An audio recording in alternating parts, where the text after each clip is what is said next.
What is up, everybody? My name is Kelsey, and welcome to the very first episode of Witch on the Rocks.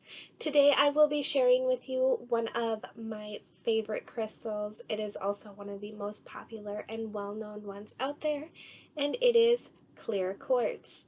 So, clear quartz has a chemical compound of SiO2, and that is silicon dioxide. You can find quartz in a wide variety of colors, anywhere from the clear transparent, or pinks, purples, reds, blues, blacks, etc., etc. Now, when you find it in these different colors, it is often found with a few more chemicals in its compound, and that leads it to becoming a brand new crystal, such as amethyst, smoky quartz, rose quartz, so on and so forth. So quartz is got the base compound to become a lot of different things, and you can usually find it in two main forms: macrocrystalline, which is big clusters, those prominent points that you're probably used to seeing or thinking of when you hear the word crystal, or it can come in crystalline, cryptocrystalline form, and that is really dense and compact crystals. It is often referred to as chalcedony, and that is found in things like agate and chert. So it's typically that really sparkly, druzy type crystal that you see in agates, and sometimes even geodes have chalcedony in them. So clear quartz is placed at a number 7 on the Mohs hardness scale, and this is a scale of 1 to 10 used to help you determine what your mineral could be. I will be doing a later episode on the Mohs hardness scale and going over what each of the numbers mean and some of the different minerals in each of those categories. So clear quartz is found in a lot of different growth patterns and different structures, some of these being twin points, single points, terminated, phantom, fade-in, window, spirit, or cactus quartz. There's also artichoke quartz, which is a split growth, and then you can find it bent and so many other ways. The first record of quartz, well, clear quartz to be exact, is 300 to 325 BCE by Theophrastus, and he named them crystallos with a K. And when you translate crystallos, it translates to permanently solidified ice. And they used it as such. They would use it as a cooling mechanism on hot days. They'd often keep it with them at all times and place it on their skin when they're feeling warm or overheated. That's just a fun fact I read, and I wanted to share it with you guys because I thought it was really neat. And I hope you enjoy that little snippet of information as much as I did. So now that we've gone over a little bit of what clear quartz is, where do we find it? We can find it just about anywhere. It can be found in the US, Brazil, Japan, China, and depending on where you find it and the localities of what you're finding, it can be different colors, even just different variations of clearness. Like I've got quartz from Connecticut, and it's got a milky, cloudy kind of color, beautiful nonetheless. But then you find quartz, let's say in China, and it's crystal clear, almost looks like glass. And it's really neat that depending on where it's from, it determines, the look and the feel of the different crystals. And I think it's really cool to have a good variation of them, because even if it's the same crystal, depending on the structure or the growth pattern that it's in, it has different meanings. 3-sided crystals, 3 is a power number. mean different things than like a six-sided crystal or a tower or obelisk towers. And we will go over that at a later time as well, because numbers are very powerful. And I've definitely have studied quite a bit in the numerology bracket of things. Now I would like to touch base with you on some of the metaphysical properties of quartz. Now, pretty much everybody knows that crystals have different meanings, being metaphysical, physical, emotional, that kind of thing. Clear quartz is a very cleansing and clearing stone. It helps you to realign your body, mind, and spirit. Another really cool thing about it is it's an amplifier crystal. It's like the white candle of crystals. You can pair it with anything to help amp up that power and give it a little boost in things. Like, say you're trying to do something for protection. You're going to want your tourmaline, but you can pair it with a piece of clear quartz to give it a little extra power. One thing I learned in terms of protection is travel safety. I keep a tourmaline under the driver's seat, a clear quartz under the passenger seat, and an amethyst in the glove compartment. It is also nice to have these placed throughout your home because it helps encourage peace and serenity, and we could all use a little peace in our lives, especially if you have kids like I do. So, being as it's a cleansing crystal, I wanted to share some different cleansing techniques with you guys about cleansing yourself, your home, and your tools. So let's start with cleansing yourself. Some good ways to do that are as simple as going outside, reconnecting with nature. Walk barefoot through the sand, sit in the grass, just reflect on things, let yourself come back down to earth, ground yourself. It is really relaxing, but sometimes that is not always possible. Say it's 120 degrees out and you don't have any shade. That's probably not at the top of your to-do list. Or, say it's -30 and freezing. Some other ways you can go about cleansing yourself are taking showers, taking baths, really wash away that stress and visualize, everything coming together. It's no lie that, when you hop in the shower, sometimes you intend for it to be a quick one and you're just sitting there reflecting on things. Let the water wash away all of those troubles. You can pair herbs or essential oils into your bath or shower. A good way to pair it into your shower is taking like a reusable tea strainer or tea bags, putting your herbs in there, and then hanging it over your shower head so it's infusing those herbs into your shower while you're showering. The same goes for baths. You can dump it straight into your bath, or while you are running your bath water, you can hang your tea strainer or tea ball over the hook so that when the water is running, it is running through those herbs and it is infusing your bath with those magical properties. One of my favorite ones to use is lavender. It is very calming. I actually have a little mixture I like to mix into my baths when I'm doing a cleansing, and that is just lavender buds, lavender essential oil, and I top it off with a little bit of moon water to give it some extra oomph. Now, this is going to be diffused in bath water anyway, so the moon water is completely optional. You don't have to do that.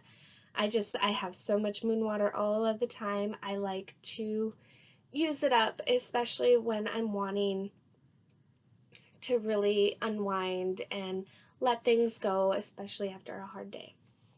So, you can also use smoke to cleanse yourself. This isn't always ideal, especially if you have asthma or difficulties breathing, in whatever your case may be.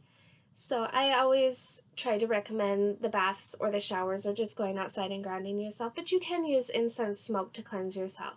There's one in particular I have read that you take a smudge bundle, you light it, you put it under a chair, Of course, you're going to want to make sure it's in a protective dish so you're not lighting anything on fire. And then you take a sheet, wrap it around yourself while you're sitting on the chair, and it just kind of pulls out those negative energies as it's filling with that smoke. So next I'm going to share with you how to cleanse your space. There's a variety of methods you can do with this as well. Again, you can use smoke, you can use smudge bundles, incense sticks, incense cones, backflow cones, loose incense, all are really great options. Loose incense are really nice because you can make your own and do what feels right to you.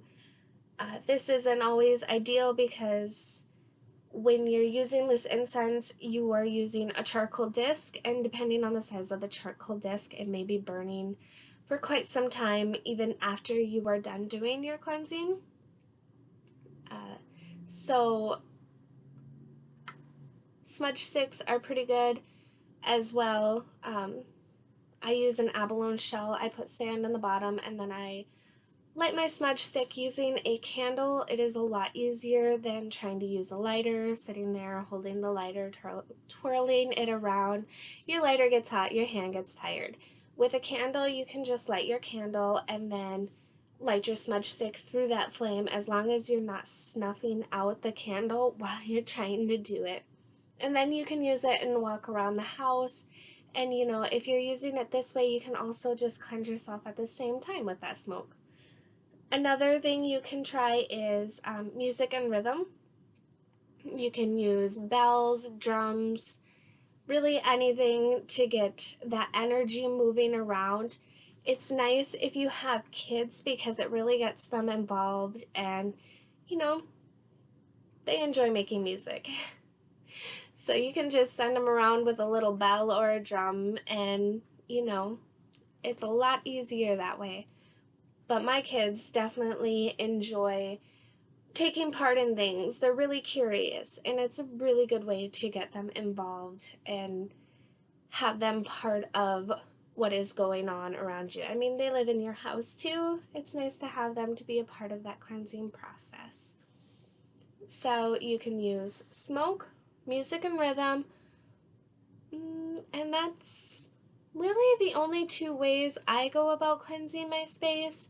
You can place crystals around too, but you're going to want to cleanse those crystals themselves if they are working to pull negative energy out of such spaces. So how do we cleanse crystals? Well, it varies. It depends on the crystal. Some of them react negatively to different things such as salt, water, and heat.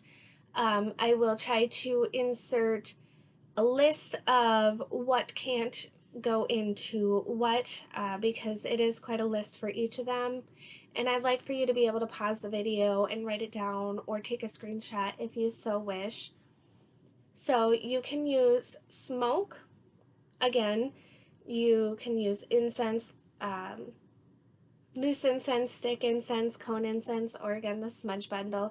And all you do with that really is you pass your tools through the smoke, cleansing them that way.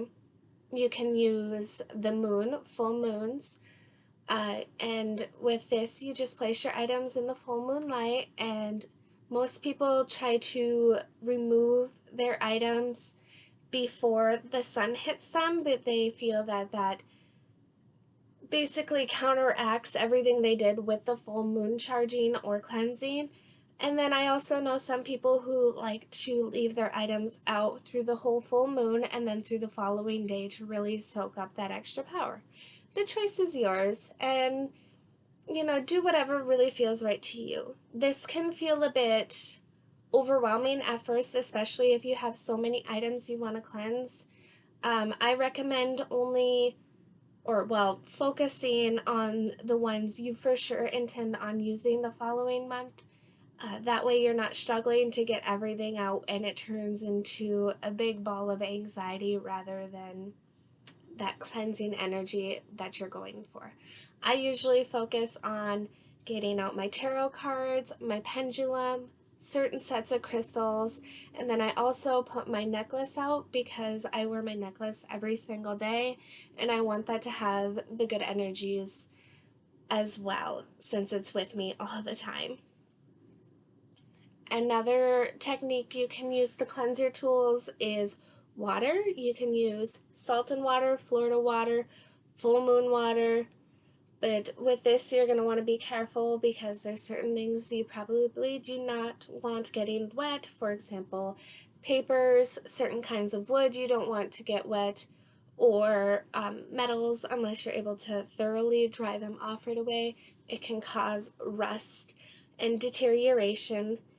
So practice caution and make sure you're being aware of what can and cannot go into water, and salt water especially. There's different ways you can do each of these methods.